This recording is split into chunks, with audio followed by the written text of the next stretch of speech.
Ty, I'm talking to people all day. I'm talking like 7 or 8 of you types all day, and everybody's rosters are getting torn to shreds. So this is nothing new. But once we started to go through all these personnel changes, it's pretty high on the list right here of comings and goings. It's kind of wild. Yeah. It's been nuts. The Razorbacks have, in our Discord, I have a whole page just dedicated to players who have entered the portal, Razorback players. And I've gotten to the point where I'm almost just losing count. There's been some turnover there. They've had, including a walk-on, they've had about 17 players in the portal. This is wild. I knew it was going to be crazy. I just didn't know it was going to be quite like this. But they just had Andrew Parker, a linebacker who was expected to have quite a bit of production in 2022. He's been a backup, kind of a special teams guy over the last couple of years. This was a kid out of Texas or out of Louisiana who had a Texas offer on the table, picked the Hogs. If I remember right, he was even crystal balled to Texas at one point in time. So we've been waiting on him to step up, and here's his moment. You lose all these linebackers, other than Poole coming back. You lose Morgan and Henry. It's like, here's Parker's moment, and then he hits the portal. So it's just been wild. I feel like it has completely overtaken high school recruiting at this point in the year. It's complete. It's the one thing I think I'm keeping up with it more than I am high school recruiting, if I'm being honest. I'm right there with you. I think at least there needs to be put some type of time limitations on it, but a discussion for another time. Let's get right to it, and we're going to go back to recruiting because the Hogs got a commitment in the 2023 class from tight end Luke Hasz, and his ratings, his evaluations from the scouts and coaches is through the roof as the number 1 or 2 rated tight end in the country and the top rated player in the state of Oklahoma. Yeah, big time get was once committed to OU. Big frame kid. Typical, kind of your typical tight end, maybe a little undersized. He's not like one of these 6'5", 245 guys. He's about 6'3", 6'4", 225, depending on where you look. Big get for them. Yeah, number 1, number 2 player in the state of Oklahoma. Big time tight end for them. That's now their 3rd tight end on paper in that 23 class alone. That's 3 between him.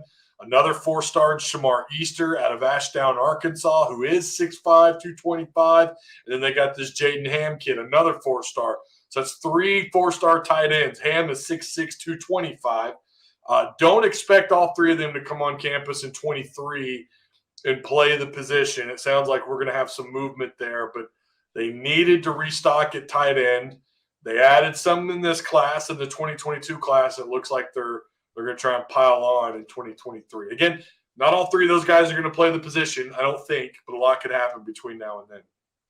Has caught 33 passes this past high school season, 436 yards, 2 touchdowns, a big season prior to 32 touchdowns as a sophomore, 703 yards. So it's like a 20-some yards per catch at that rate, 9 touchdowns, 33 offers, everybody after this guy. So you also stated to me that he's one of 3 commitments, not just a tight end, but one of 3 commitments just in the last week. Yeah, they had, on the 18th, they added Caleb James, defensive end, a rush-in guy, 6'4", 250, 3-star. I think he was at one point a consensus 4-star, and he kind of dropped back a little bit. And then they added a linebacker on the 23rd, so just yesterday, Everett, I think it's pronounced Roussaw, Roussaw, Roussaw, sorry. That's what I do best. I butcher names. But 6'2", 215, he had some pretty good offers. He's a top, 550, 600 player in the country. Some, pretty decent offers. The class right now is they're off to a great start. Right now, it's a top 5 class in the country. Obviously, I don't think they stay there very long. Arkansas, it's hard for Arkansas to just break into the top 20, but Pittman he's absolutely killing it. Not only in recruiting, but as we mentioned earlier, the portal as well. or not just in high school, but in the transfer portal. So they're doing a good job, and it's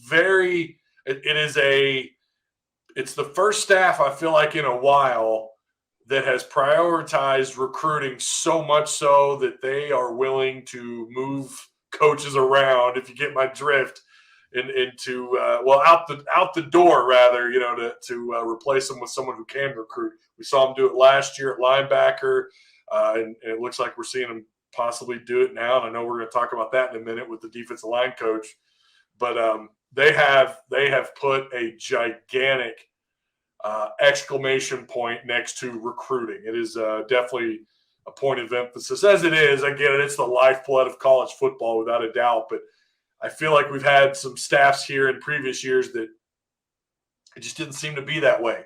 It didn't seem like recruiting was on the forefront like it should have been, and Sam Pittman has completely changed that narrative in a very short amount of time.